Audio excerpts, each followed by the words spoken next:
નમસ્કાર, અમારા ખાસ કાર્યક્રમ પ્લેગ્રાઉન્ડ ધ સ્પોર્ટ્સ શોમાં હું ખુશી આપ સૌનું સ્વાગત કરું છું. દર્શક મિત્રો, આવતીકાલથી ભારત અને ઇંગ્લેન્ડ વચ્ચે છેલ્લી અને 5મી ટેસ્ટ મેચ ધર્મશાળા ખાતે શરૂ થઈ રહી છે. તેને લઈને આજે આ કાર્યક્રમની અંદર આપણે ચર્ચા કરવા જઈ રહ્યા છે. છેલ્લી અને 5મી ટેસ્ટ મેચ ભારત અને ઇંગ્લેન્ડ વચ્ચે રમાઈ રહી છે, ત્યારે કેટલી અગત્યની આ મેચ રહેશે, કેટલો રોમાંચ જોવા મળશે આ મેચની અંદર, તેને લઈને આજે આપણે ચર્ચા કરવા જઈ રહ્યા છે. ચર્ચા માટે આપણી સાથે જોડાઈ ચૂક્યા છે સ્પોર્ટ્સ એક્સપર્ટ અશોક મિસ્ત્રી. અશોકજી, સ્વાગત છે આપની ચર્ચામાં. Thank you so much. તો ચર્ચાની શરૂઆત કરીશું તે પહેલા નજર કરીશું એક સ્પેશિયલ રિપોર્ટ પર. ભારત અને ઇંગ્લેન્ડ વચ્ચેની 5મી અને છેલ્લી ટેસ્ટ મેચ ધર્મશાળાના નયનરમ્ય મેદાન પર આવતીકાલથી શરૂ થશે.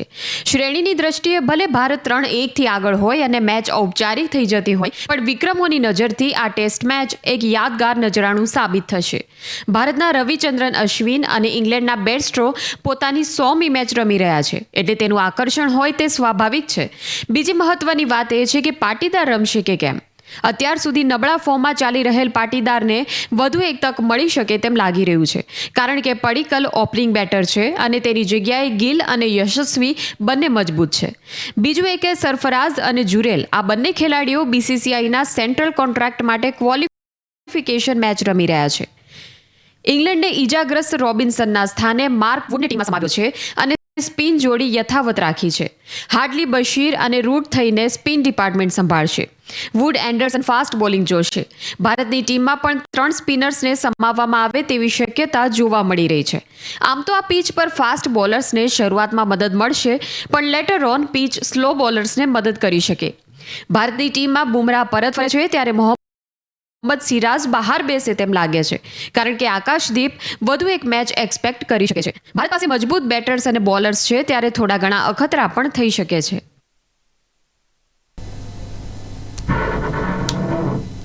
તો ચર્ચાની શરૂઆત કરીશું. સૌપ્રથમ તો જે આવતીકાલથી અશોકજી ભારત અને ઇંગ્લેન્ડ વચ્ચે છેલ્લી અને 5મી ટેસ્ટ મેચ રમાવા જઈ રહી છે, શું કહી શકાય, કોના માટે કેટલી અગત્યની આ ટેસ્ટ મેચ રહેશે? એક લાંબી શ્રેણી કહી શકાય. Is a long series of 5 test matches is coming to an end. તો એક લાંબી સફર ભારત ઇંગ્લેન્ડની શ્રેણીની એ કાલથી શરૂ થતી 5મી અને છેલ્લી મેચથી પૂર્ણ થશે. સમગ્ર શ્રેણી દરમિયાન આપણને ઘણા બધા નવા ખેલાડીઓ મળ્યા, અલગ અલગ પરફોર્મન્સ જોવા મળ્યા. ભારતે 3-1થી શ્રેણીમાં બઢત મેળવી લીધી, શ્રેણી જીતી પણ લીધી. તે છતાંય 5મી મેચનો રોમાંચ કેમ? સ્વાભાવિક રીતે આપણને એમ થાય કે ભાઈ 5મી મેચમાં એવું તો શું થશે? ઇંગ્લેન્ડ હારશે વધારે એક મેચ કે ભારત જીતશે, ભારત હારશે આ મેચ? કોણ કેવી રીતના સમીકરણો બનશે? શ્રેણી તો આપણી હાથમાં આવી જ ગઈ છે. તો કદાચ ભારત મેચ હારે છે તો પણ કોઈ પ્રોબ્લેમ નથી, પણ આ મેચનું એક અલગ પ્રકારનું જેને કહેવાય કે વેટેજ બન્યું છે. ટેસ્ટ ક્રિકેટના ઇતિહાસમાં 100 ટેસ્ટ મેચો રમવાની સિદ્ધિ વિશે આપણે ગઈકાલે વાત કરી હતી. એ 100 ટેસ્ટ મેચો રમવાની જે સિદ્ધિ છે એ આ પર્ટિક્યુલર ટેસ્ટ મેચમાં રવિચંદ્રન અશ્વિન પૂરી કરવાના છે. એટલે કે Ravichandran Ashwin is going to play the 100th match. એ જ રીતે ઇંગ્લેન્ડના ખેલાડી બેરસ્ટો પણ રમવાના છે. એટલે પરિણામથી ભલે આ શ્રેણી જે છે એ શ્રેણીના જીત અને હારનો ફેંસલો ના થાય, પણ એ પર્ટિક્યુલર મેચનું જે ઇમ્પોર્ટન્સ છે એ વધારે મહત્ત્વનું છે, કારણ કે આ બંને ખેલાડીઓ પોતાની 100મી ટેસ્ટ મેચ રમી રહ્યા છે. બીજા પણ ખેલાડીઓ છે જે ખેલાડીઓને કોન્ટ્રાક્ટની ઉપર જે રીતના કોન્ટ્રાક્ટ સિસ્ટમ છે BCCIની, એમાં આવવા માટે ક્વોલિફાય થવાનું છે. તો ઘણા પહેલે દિવસથી હું માનું છું કે સ્ટેટિસ્ટિશિયન્સ બિઝી થઈ જશે, કારણ કે ઘણા બધા વિક્રમો તૂટવાની તૈયારીમાં છે. કુંબલેનો રેકોર્ડ તૂટી શકે છે અશ્વિન દ્વારા. તો ક્યાંક આ મેચ ભલે ઔપચારિક મેચ હોય, ભલે આ પર્ટિક્યુલર મેચનું પરિણામ શ્રેણી ઉપર અસર ના કરતું હોય, પણ એ પર્ટિક્યુલર મેચ સાથે સંકળાયેલી જે ઘટનાઓ છે એ ઘટનાઓ ક્યાંક ને ક્યાંક ક્રિકેટ બુકની અંદર બે સુવર્ણ અક્ષરે લખાવાની છે. એટલા માટે આ મેચનું મહત્ત્વ જબરજસ્ત છે. જે યશસ્વી જયસ્વાલ તમે લઈ લો, સરફરાઝ તમે લઈ લો, જુરેલ તમે લઈ લો, તો આ બધા ખેલાડીઓ માટે પણ આ મેચ બહુ અગત્યની છે. સેમ તમારી પાસે રોહિત શર્માને શ્રેણી જે 4-1થી જીતવી છે એટલે એના માટે પણ મેચ મહત્ત્વની છે. England on the other hand, કારણ કે ઇંગ્લેન્ડમાં જશે પછી એની ટીકાઓ જબરજસ્ત થશે. બાસ્કેટબોલની શૈલી લઈને લોકો આવ્યા હતા પણ that didn't work in India, અને ભારત સામે એટલી ચાલી નહીં, તો ક્યાંક ટીકા પણ થશે. એટલે કાલે એમને પણ એક સ્વમાન સાચવવા માટે રમવાનું. સ્વમાન એટલા માટે કે ભાઈ 3-2થી જીત્યા હોય અથવા 3-2થી હાર્યા હોય શ્રેણી, તો થોડુંક રિસ્પેક્ટેબલ લાગે. 4-1થી હારશે તો ડેફિનેટલી એમના માથે પણ માછલા ધોવાશે. એટલે આ બધા ઇન્સિડન્ટ્સ આપણે ભેગા કરીએ તો it's going to be a very exciting match right from day 1, અને એક સરસ મજાના લોકેશન પર રમાઈ રહી છે. એટલે I think it has got its own weightage. બિલકુલ. અને આપણે જે રીતે વાત કરી કે આ જે છેલ્લી ટેસ્ટ મેચ છે તે અનેક રીતે વિક્રમી છે, ખાસ કરીને બેરસ્ટો અને અશ્વિનના માટે 100મી ટેસ્ટ મેચ રમાવા જઈ રહી છે, ત્યારે એક માઇલસ્ટોન કહી શકાય. એબ્સોલ્યુટલી, કારણ કે દરેક ખેલાડીને એક અપેક્ષા હોય કે હું મારા દેશને સૌથી વધુ રિપ્રેઝન્ટ કરું. 100 test match is not a joke. 100 test match રમવાની તમારી પાસે ક્ષમતા છે. તમે ટીમમાં તમારું સ્થાન ટકાવી રાખવામાં સફળ થયો છે એની ગેરંટી છે. તમારું ટીમમાં સ્થાન ત્યારે જ ટક્યું હોય કે જ્યારે તમે પરફોર્મન્સ કર્યું. એનો અર્થ એ થયો કે આ સતત 100 ટેસ્ટ મેચો સુધી તમે તમારું પ્રદર્શન, તમારું ટીમમાં સ્થાન મળી શકે એ રીતનું રાખ્યું છે. સો ધીસ ઇઝ એબ્સોલ્યુટલી, જેને કહેવાય કે કંઈક એક લાંબા સમય સુધી તપસ્યા કરવાની જે વાત છે એ પ્રકારની વાત છે. Because 100 test match is not an ordinary this thing. It requires lot of, તમારે બદલાતી પરિસ્થિતિઓ વચ્ચે બદલાતા તમે T20 પણ રમો છો, વન ડે પણ રમો છો, ટેસ્ટ મેચ પણ રમો છો. એમાં ટેસ્ટ મેચના જે ફોર્મેટ છે એ ફોર્મેટને અનુકૂળ તમારે રમવું, રન્સ બનાવવા, તમારી ટીમમાં સ્થાન જાળવી રાખવું. તો all this things tax lot of efforts. It takes lot of pain, it doesn't get automatically. તો માનું છું કે આ એક વસ્તુ બહુ મોટી છે. રવિચંદ્રન અશ્વિનની વાત કરો તો he has been a splendid bowler all these years, એને પણ 100 ટેસ્ટ મેચ, 500 વિકેટ જ્યારે લીધી ત્યારે સૌથી ઓછી ટેસ્ટ મેચમાં એણે 500 વિકેટો લેવાનો એનો વિક્રમ બની ગયો. નાવ દેટ હવે જો 5 વિકેટ લે છે આની અંદર તો એ કુંબલેનો રેકોર્ડ તોડશે. તો એના માટે પણ એક માઇલસ્ટોન છે. કારણ કે બદલાતી પરિસ્થિતિઓની અંદર T20, વન ડે અને ટેસ્ટ મેચ, આ 3 ફોર્મેટમાં he is not a player of all formats. ઘણી બધી વાર એ બાકીની એમાં નથી રમતા ભારતની. તો he is specialize man. When you have a specialize man in test match, તો એ વખતે તમારા માટે તમારી જવાબદારી વધી જાય છે. કારણ કે તમારું બ્રેડ અને બટર પણ આ જ ટેસ્ટ મેચ ક્રિકેટ છે. એટલે એ test match cricket, like Cheteshwar પૂજારાની વાત કરીએ આપણે, તો ટેસ્ટ મેચ ક્રિકેટનો જ માણસ, બીજી કોઈ ફોર્મેટ નહોતો રમતો. અશ્વિનની જે કેટેગરી છે, અશ્વિન જે રીતે ભારતનો એક સફળ વિકેટ ટેકિંગ અને જ્યારે જોઈએ ત્યારે વિકેટ અપાવી શકે એવો આ બોલર છે. પણ એના માટે પણ ઘણા અપ્સ એન્ડ ડાઉન્સ આવ્યા, ટીમમાંથી બહાર થયા, આવ્યા ના આવ્યા. તો there are plenty of things happened in his life also. To complete 100 is not a easy task, as I told you. તો ક્યાંક ને ક્યાંક અમુક જગ્યાએ તમારી વિકેટ સ્પિન થતી વિકેટો ના હોય તો તમે ટીમમાંથી બહાર હો. તમે કોઈ જગ્યાએ તમે ફિટનેસ તમારી ના હોય ને તમે બહાર હો. ક્યારે તમે ફોર્મમાં ના હો ને તમે બહાર હો. ત્યાં ક્યારેક બને કે તમે સિલેક્ટર્સને ના ગમતા હોય એટલે બહાર હો. સો there are plenty of things. અને એ બધાની વચ્ચે ઝઝૂમીને તમારું સ્થાન ટકાવી રાખવું, I think that is the best efforts એના કહી શકાય. એટલે હું માનું છું કે અશ્વિન માટે પણ આ એક બહુ મોટો માઇલસ્ટોન છે કે 100 ટેસ્ટ મેચ એ રમે છે. Of course Sachin Tendulkar 200 test match રમ્યા છે, બટ એને આપણે ત્યારે આની સાથે કમ્પેર ના કરીએ. બટ જે રીતે એક બોલર તરીકે એક્ઝિસ્ટ કર્યો આટલા વર્ષો સુધી, અને જે રીતે વિકેટો લીધી અને જે રીતે એમને સ્થાન ટકાવી રાખ્યું છે અને 100 ટેસ્ટ રમે છે, એટલે આ બંને ખેલાડીઓ માટે એમની કારકિર્દીનું એક મોટામાં મોટો માઇલસ્ટોન છે. They are achieving the best of everything.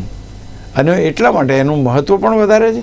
અને સિમિલર વે આપણે એમ કહી શકીએ કે હા, it is a milestone, because 100 test match to play under, કારણ કે 100 ટેસ્ટ મેચ કે બેરસ્ટો ઇંગ્લેન્ડમાં ને અશ્વિને ભારતમાં નથી રમી.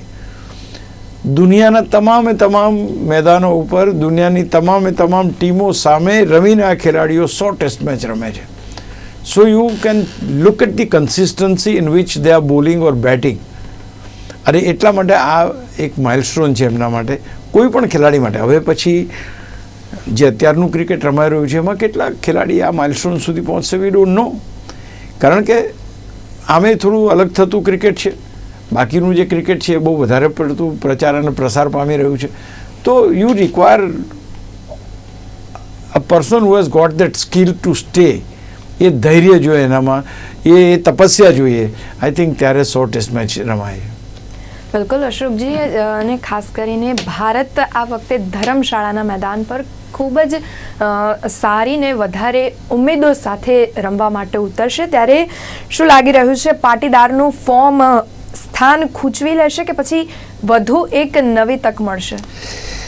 સી, કોઈ પણ કેપ્ટન જ્યારે ટીમ બનાવવા બેસે ત્યારે બધા કોમ્બિનેશન જોતો હોય છે કે તમારી પાસે વિરાટ કોહલી નથી, રાહુલ નથી, એવા મોટા દિગ્ગજ ખેલાડીઓ નથી મિડલ ઓર્ડરમાં.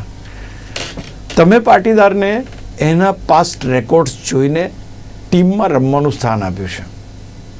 અચ્છા, બીજું કે he is a man of great determination અને સારી રીતે રમનાર ખેલાડી છે, પણ he is out of form. એના રન્સ બનતા નથી. કોઈ પણ નવો ખેલાડી ટીમમાં આવે ને એના રન ના બને તો it is a biggest frustration for that particular person. પણ BCCIએ જે રીતે એને લીધું છે ટીમમાં, એનો અર્થ એ થયો કે એ ખેલાડી સારો છે. તો હવે એની પાસે એક તક મારી દ્રષ્ટિએ મળવી જોઈએ. એ ટેસ્ટ મેચ એટલે કે ધર્મશાળાની ટેસ્ટ મેચમાં મારી દ્રષ્ટિએ પાટીદારનું સ્થાન બને છે. બિકોઝ પાટીદારને કાઢવાથી, પડીકલને ટીમમાં લાવવાથી કોઈ મોટો ફેર પડી શકે એમ નથી. પડીકલ ઓપનિંગ બેટ્સમેન છે, ઓપનિંગ બેટ્સમેનનો જગ્યા ખાલી નથી. તમારી પાસે મિડલ ઓર્ડર જ છે. મિડલ ઓર્ડરમાં તમે એને રમવાનું ફોર્સ કરશો તો એનું પણ જે ટેસ્ટ મેચ રમવાનો ચામ છે જતો રહેશે. સો ઇટ ઇઝ બેટર કે પાટીદારને એક વધારે તક આપવી. He is down with his confidence. એના કોન્ફિડન્સમાં એ ડાઉન છે. એનો કોન્ફિડન્સ વધે એવા પ્રયત્નો એ BCCIએ કરવા જોઈએ એવું લાગે છે. યસ, ફોર્મમાં નથી, એ વાત બરાબર છે. ફોર્મમાં નથી એ ખેલાડીને કાઢી જ મૂકો અથવા તો એની કારકિર્દી ત્યાં પૂરી થઈ જાય એવું નથી. પણ એક સાતત્યભરી એ ટેસ્ટ મેચો રમ્યો છે તો એક વધારે મેચમાં હું માનું છું કે એને તક આપવામાં આવશે અથવા તો આપવી જોઈએ. બિકોઝ એનું જે ક્લોઝિંગ થાય એટલે કે 5મી ટેસ્ટ મેચમાં તો he goes with some flying colours, કે ભાઈ 50 રન માર્યા કે મેં 100 રન માર્યા કરીને he can take that proud. તો હું માનું છું કે એક તક એને મળવી જોઈએ. તમે કહ્યું કે સ્થાન છીનવાઈ જશે, પણ છીનવાની શકે મારી દ્રષ્ટિએ ઓછી જોઉં છું. હા, એક વાત તો ચોક્કસ છે, you have a substitute of him. એનો વિકલ્પ તમારી પાસે અવેલેબલ છે. તમે પડીકલને કહી શકો કે તમે અહીંયા આ સ્થાન ઉપર રમો જ્યાં પાટીદાર રમાય છે. બટ એનાથી આ ખેલાડીના આત્મવિશ્વાસને બહુ મોટો ફટકો પડશે. એટલે માનું છું કે એને ટેસ્ટ મેચ એક રમાડશે. અને ઇવન ઇફ આ જો મેચમાં ના રમે તો પછી નેક્સ્ટ ટાઈમ એને લેવો ટીમમાં કે ના લેવો નક્કી થશે. અને ત્યાં સુધી તો બધા દિગ્ગજ ખેલાડીઓ પણ આવી ગયા છે. તો હું માનું છું કે એક ટેસ્ટ મેચની તક એને મળે એવું લાગે છે મને. બિલકુલ અશોકજી, ને સાથે જ આપને શું લાગી રહ્યું છે કે સરફરાઝ અને ઝુરેલ માટે આ ટેસ્ટ મેચ કેટલી અગત્યની કહી શકાય, ને શું આ બંને ખેલાડીઓ કોન્ટ્રાક્ટ કેટેગરીમાં આવી શકશે ખરા? આ એક બહુ સરસ મજાનો સવાલ છે, કારણ કે તાજેતરમાં જ બધા ખેલાડીઓનો કોન્ટ્રાક્ટ્સ જાહેર કરવામાં આવ્યા. ઘણા ખેલાડીઓને પડતા મૂકવામાં આવ્યા, ઘણા નવા ખેલાડીઓને સમાવવામાં આવ્યા. Now this to have done at. આ બંને જણા માત્ર 2 ટેસ્ટ મેચ રમ્યા છે. એની જે મિનિમમ ક્રાઇટેરિયા છે that is of 3 test match. હવે જો 3 ટેસ્ટ મેચ રમ્યા હોત તો કદાચ આ પણ યુવા ખેલાડીઓને કોન્ટ્રાક્ટ અપાઈ શક્યા હોત. અને એ ડિસ્કશન બી થઈ હતી.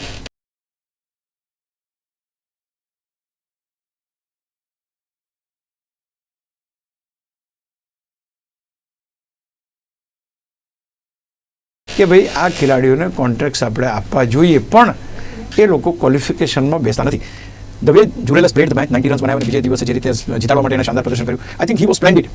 એટલે તો એનું એ છે કે he is very much due બંને ઇનિંગ સારું રમે છે અને આગળની મેચમાં સારું રમે છે, તો એને એક જો સારી મેચ જતી આવી જાય તો એ કેટેગરીમાં આવી શકે કે એને કોઈ કોન્ટ્રાક્ટ ઓફર કરવામાં આવે, whether it may be of 1 crore or 3 crore or 5 crore or any other, તો એ ક્યાંક એ કરવામાં આવે.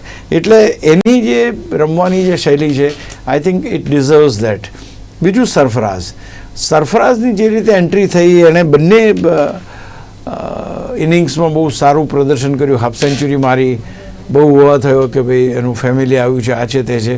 ત્યાર પછીની મેચમાં થોડાક નિષ્ફળ પણ ગયા, but he should get one more chance in the sense કે 3 ટેસ્ટ મેચો જેની મિનિમમ ક્રાઇટેરિયા છે, મિનિમમ ક્વોલિફિકેશન તમારી છે, એ ક્રાઇટેરિયાને મેચ કરીને 3 મેચો રમાઈ ગયા પછી હું માનું છું કે સરફરાઝના પણ રન સારા થવા જોઈએ છેલ્લી મેચમાં પણ, તો જેથી કરીને એમને કોન્ટ્રાક્ટ ઓફર કરવામાં વાંધો ના આવે. તો હું માનું છું કે આ કોન્ટ્રાક્ટ કેટેગરીમાં આવવા માટેનું જે ઉત્કંઠા કેમ એની થાય કે એનું નામ લેવું હોય તો ભાઈ 2 ટેસ્ટ મેચ રમ્યો છે એટલે એને કોન્ટ્રાક્ટ આપવામાં નથી આવ્યો. અધરવાઇઝ આ બંને ખેલાડીઓ એટલા હોનહાર છે, એટલા શાનદાર છે, એટલા દમદાર છે, એટલા જબરા છે કે એમને કોન્ટ્રાક્ટ મળી શકે એમ છે. તો ક્યાંક ને ક્યાંક આ ત્રીજી ટેસ્ટ મેચમાં પહેલી વાત પરફોર્મન્સ, બીજી વાત if the performance is there, I don't see any reason કે ભાઈ બીસીસીઆઈ એમને કોન્ટ્રાક્ટ ના આપે. તો હું માનું છું કે યસ, આ કોન્ટ્રાક્ટ કેટેગરીમાં છે, અહીંયાથી જો એ સારું રમે છે તો ધે કેન બી ઇન્ક્લુડેડ, અને આખી જિંદગી બદલાઈ જાય. Then you don't need to play બીજું કોઈ ક્રિકેટ તમારે રમવાની જરૂર નથી. તમે રણજી ટ્રોફી અને ભારતનું ક્રિકેટ ડોમેસ્ટિક રમ્યો અને આ ટેસ્ટ મેચને એ બધું રમો. તો માનું છું કે દે હેવ ધ પોટેન્શિયલ, અને એ કોન્ટ્રાક્ટ કેટેગરીના વ્યક્તિઓ છે, અને એવું જ પરફોર્મન્સ આપીને એ લોકોને કોન્ટ્રાક્ટ આપે બીસીસીઆઈ, એવી આશા રાખીએ આપણે. બિલકુલ. સાથે જ શું લાગી રહ્યું છે, ભારત 3 ફાસ્ટ બોલર્સ અને 2 સ્પિનર્સથી રમશે, ને જો આપનું કહેવું ના છે તો પછી કેવા પ્રકારના સમીકરણો બની શકે છે, ને કઈ પેટર્નથી ભારત મેદાન પર ઉતરશે રમવા માટે? ભારતનું જે રિસન્ટ પાસ્ટની અંદર જે રીતે ભારતને જીત મળી છે એ 2 ફાસ્ટ બોલર્સ અને 3 સ્પિનર્સથી વધારે મળી છે. એટલે કે you are utilizing 2 fast bowlers and 3 spinners. કાલની જે ધર્મશાળાની પીચ છે, it has got a variety of this, એક જ મેચ રમાઈ છે પણ ત્યાં, અને હમણાં રણજી ટ્રોફીની જે મેચો રમાઈ એમાં એવું જાણવા મળ્યું કે સ્કોરિંગ થાય છે આની ઉપર, એટલે કે બોલર્સ માટેનો સ્ટેક ઓછો છે. દેર આર ગ્રીન પેચીસ, બોલ શરૂઆતમાં મૂવમેન્ટ થવાની એ બધી શક્યતાઓ છે, but after certain time, after some time the pitch becomes little dead, and after 3 days it has been predicted that will go little slow. If that is happening, then you have spinners at your stake. બીજું, fast બોલર્સને કદાચ મદદ ના કરતી હોય તો તમને વિકેટો જ ના મળે એવી શક્યતા એક નકારી ના શકાય. પણ when you have got a spinners, તો સ્પિનર્સ એ કોઈ પણ સમયે બેટ્સમેનને ભૂલ કરવામાં સફળ થાય અને એની વિકેટ લેવામાં પણ સફળ થાય. તો ફાસ્ટ બોલર્સ કરતાં સ્પિનર્સનો રોલ મારી દ્રષ્ટિએ અહીંયા વધારે મને લાગી રહ્યો છે. એટલે ભલે 2 ફાસ્ટ બોલર અને 3 સ્પિનરની પેટર્ન ઉપર હું માનું છું કે આ મેચમાં પણ ભારત ઉતરે, કારણ કે જે રીતે ઇંગ્લેન્ડે ટીમ જાહેર કરી છે એમાં એ જ પેટર્ન લીધી છે એમણે, કે 3 સ્પિનર 2 સ્પિનરો ટીમમાં રાખ્યા છે, એક જો રૂટ સ્પિન બોલિંગ કરે છે, અને 2 ફાસ્ટ બોલર્સ લીધા છે. તો હું માનું છું કે આ જોવા જઈએ તો ઇંગ્લેન્ડની પેટર્ન જ એ જ છે, 3 સ્પિનર અને 2 ફાસ્ટ બોલર્સ. આપણે પણ એ જ પેટર્ન ઉપર મીન્સ કે મેચમાં ઉતરીએ એવું મને લાગી રહ્યું છે.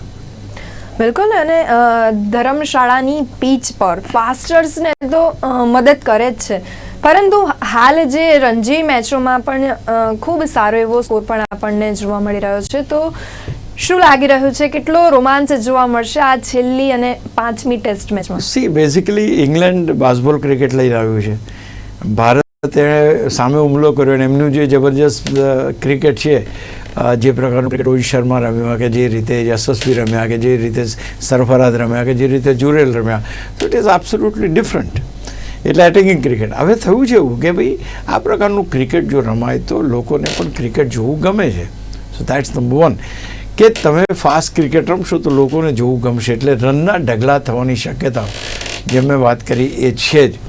કારણ કે આ પીચ ઉપર શરૂઆતના 3 દિવસ એ બેટિંગ ઓરિએન્ટેડ એ બની શકે છે, અને ઓફકોર્સ છેલ્લી રણજી ટ્રોફીમાં બી સારો એવો સ્કોર થયો છે. તો હું માનું છું કે બેટ્સમેન ઓરિએન્ટેડ પિચ બને એવી શક્યતા મને જરૂર જણાય છે અને એ પ્રકારની બેટિંગ આપણને જોવા મળશે. એટલે રોમાંચ, જ્યારે બેટિંગ જોવા મળે ને ત્યારે હંમેશા રોમાંચ હોય, કારણ કે ચોગ્ગા છગ્ગા જોવાની બધાને મજા આવે, ફાઇટ બેક કરતી ટીમને જોવાની મજા આવે, જે રીતના બેટ એન્ડ પેડ ક્લોઝ ટુગેધર એ લોકો રમતા હોય એમાં મજા આવે.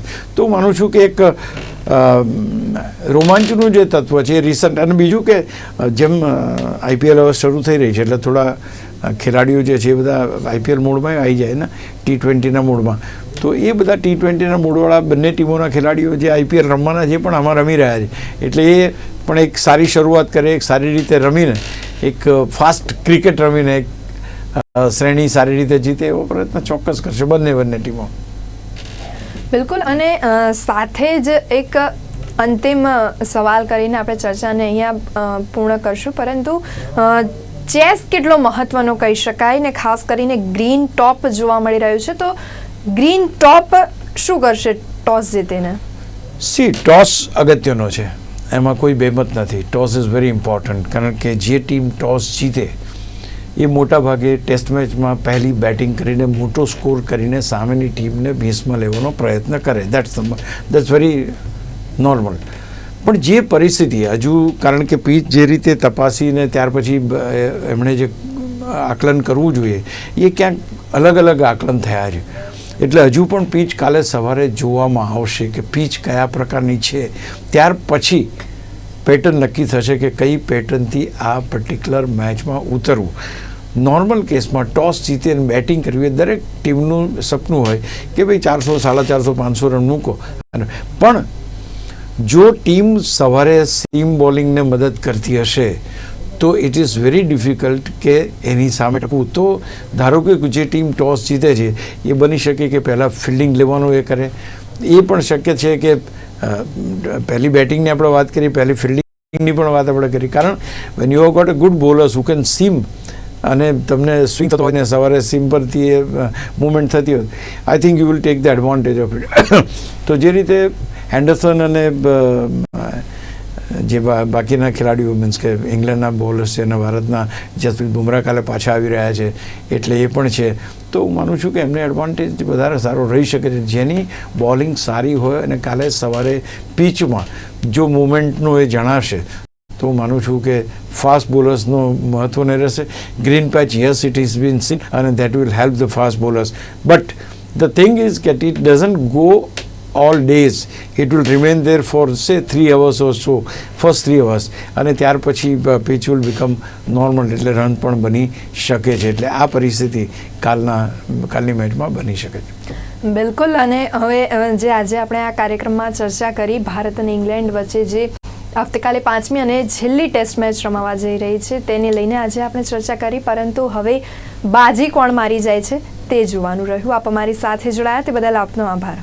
Thank you. તો હાલ બસ અમારા કાર્યક્રમમાં આટલું જ.